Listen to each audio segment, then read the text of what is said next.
Bonjour à tous, aujourd'hui nous allons travailler sur les nombres inférieurs à 1 million et nous allons voir ce que sont les dizaines et les centaines de mille. Donc tout d'abord, commençons par un rappel.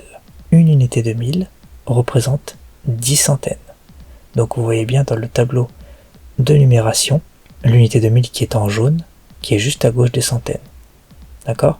Et c'est la même chose pour toutes les autres colonnes, c'est-à-dire que une dizaine égale 10 unités, une centaine égale 10 dizaines. Maintenant, nous allons voir ce que sont les dizaines et les centaines de mille. Tout d'abord, une dizaine de mille représente 10 unités de mille. Et une centaine de mille, en toute logique, représente 10 dizaines de mille. Et aussi 100 unités de mille. Tout simplement. Une centaine, c'est 100. C'est logique. Alors maintenant, voyons à nouveau un tableau de numération avec un exemple dessus. Donc là, ici, on a un nombre. Donc 321 759.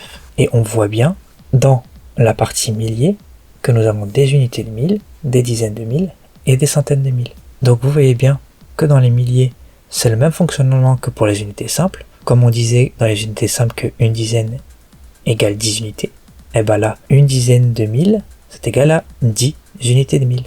Et comme on dit dans les unités simples qu'une centaine, c'est 10 dizaines, et bien là, une centaine de mille, c'est 10 dizaines de mille. C'est la même chose. Maintenant, donc voici un nombre. Donc là, je vous fais une petite remarque. C'est que, je vous l'ai déjà dit avant, c'est qu'on n'oublie pas l'espace que vous avez indiqué ici entre les unités simples et les milliers. Parce que ça va faciliter après la lisibilité des nombres. Et vous verrez que tous les trois chiffres, il y a un espace comme ça pour aider à lire correctement les nombres. Ok ? Donc là, je vais vous poser une question. Dans ce nombre, où se trouve le chiffre des dizaines de mille et celui des centaines de mille? On va voir ça tout de suite ensemble. Donc voici les réponses. Les dizaines de mille se trouvent juste à gauche des unités de mille. Donc vous voyez en jaune, le 9, c'est l'unité de 1000. Le 7, c'est une dizaine de mille. Et maintenant pour les centaines de mille, les centaines de mille se trouvent juste à gauche des dizaines de mille. Donc vous voyez le 2 qui est indiqué et le chiffre des centaines de mille. Donc maintenant je vais vous donner une petite question sur trois nombres. Donc où se trouvent les unités de mille, les dizaines de mille et les centaines de mille de chacun de ces trois nombres? Donc je vous laisse réfléchir. Vous pouvez mettre sur pause comme d'habitude. Prenez votre temps, il n'y a pas de souci. Essayez de le faire. Et si vous n'y arrivez pas, essayez de réfléchir à comment vous pourriez y arriver. Et de toute façon, juste après, on regarde la correction ensemble. Allez, à tout de suite. C'est bon ? Vous avez essayé, vous avez réussi ? On va voir ça ensemble. Donc, voici la correction. Donc, pour le premier nombre, qui est tout à gauche, 120 219. L'unité de 1000, c'est le 0. La dizaine de 1000, c'est le 2. Et la centaine de 1000, c'est le 1. Tout simplement. Et vous voyez que pour le deuxième nombre et le troisième nombre, c'est le même système. Donc, le 5, l'unité de 1000, le 4, la dizaine de 1000, et le 5, la centaine de 1000 pour 545 067. Et pour le dernier, 800 007, unité de 1000, c'est un 0, dizaine de 1000, un autre 0, et centaine de 1000, un 8. Vous voyez, c'est exactement toujours au même endroit, tout simplement. Maintenant, on va faire un petit bonus. Est-ce que tu pourrais ajouter les centaines, les dizaines et les unités à ces trois nombres? Donc pareil, je vous laisse quelques secondes pour réfléchir, vous pouvez mettre sur pause comme d'habitude, et on voit ça ensemble tout de suite, d'accord? Allez, à tout de suite. Voilà, alors regardons ensemble la correction. Comme vous le savez déjà, unité, dizaine, centaine, vous les voyez partout sur les trois nombres, en bleu les unités, en rouge les dizaines, et en vert les centaines. Et vous voyez que c'est pas plus compliqué que ça, et ça marche pareil pour les unités dizaines centaines que pour les unités de 1000, dizaines de 1000 et centaines de 1000. Maintenant nous allons regarder comment lire les nombres. Donc toujours on va commencer par un rappel. Donc pour les nombres qui étaient en dessous de 10 000, on avait regardé dans une leçon précédente. Donc là voici un nombre qui est en dessous de 10 000, donc 2932. La chose qu'il faut savoir, c'est qu'on lit toujours de gauche à droite, d'accord? Donc, tout à gauche, qu'est-ce qu'on a? On a un 2, le 2 des unités de 1000, donc 2 unités de 1000, donc c'est 2000. 9 centaines, c'est 900, 3 dizaines c'est 30, et 2 unités c'est 2. Donc 2932. Voilà pour le rappel. Maintenant, on commence à voir pour les nombres plus petits qu'1 million. Alors comment on lit ces nombres-là?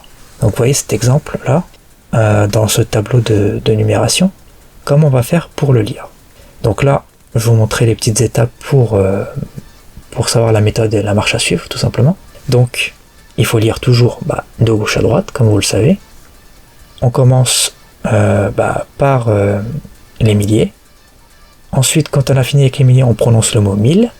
Et ensuite, on lit le nombre qui est dans les unités simples.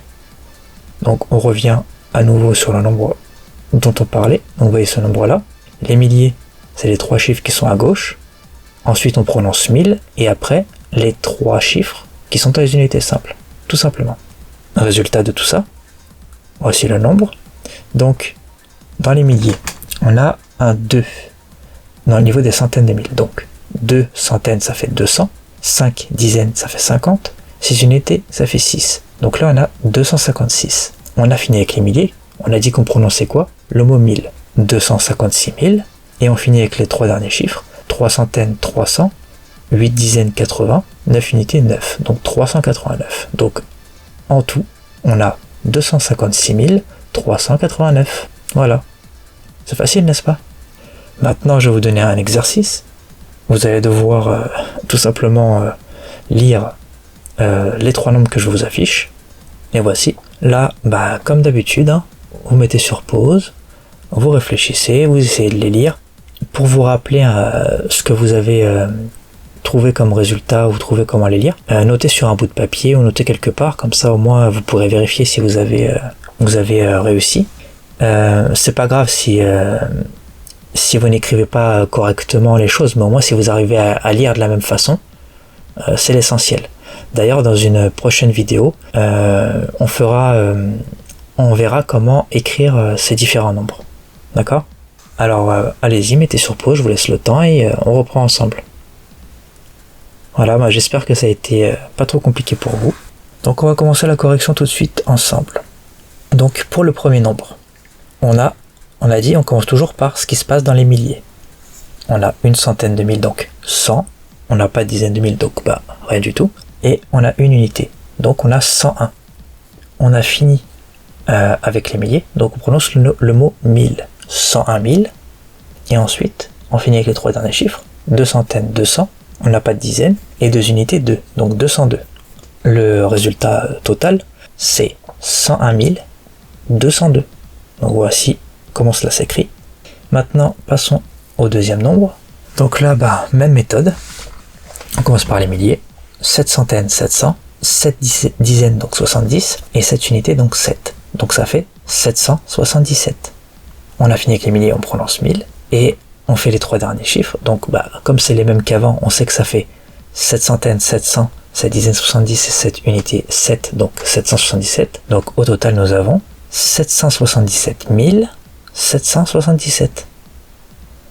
Et pour le dernier, même principe. On commence par les milliers. 9 centaines, 900. 8 dizaines, 80. 9 unités, 9. Donc 989. On prononce 1000. Donc 989 000. Après, on a 2 centaines, 200. 8 dizaines, 80. Et pas d'unité. Donc 280. Donc au total, ça nous fait 989 280. Voilà.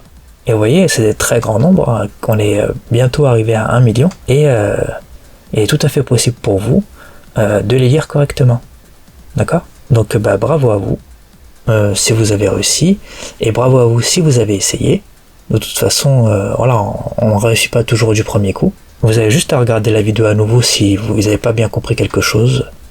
Ou essayer avec des différents exemples. Et moi, pour moi, la vidéo est terminée. On se retrouve prochainement dans une nouvelle vidéo pour un nouveau point à aborder. N'oubliez pas, si la vidéo vous a plu, n'oubliez pas de vous abonner, de liker, de partager, de commenter.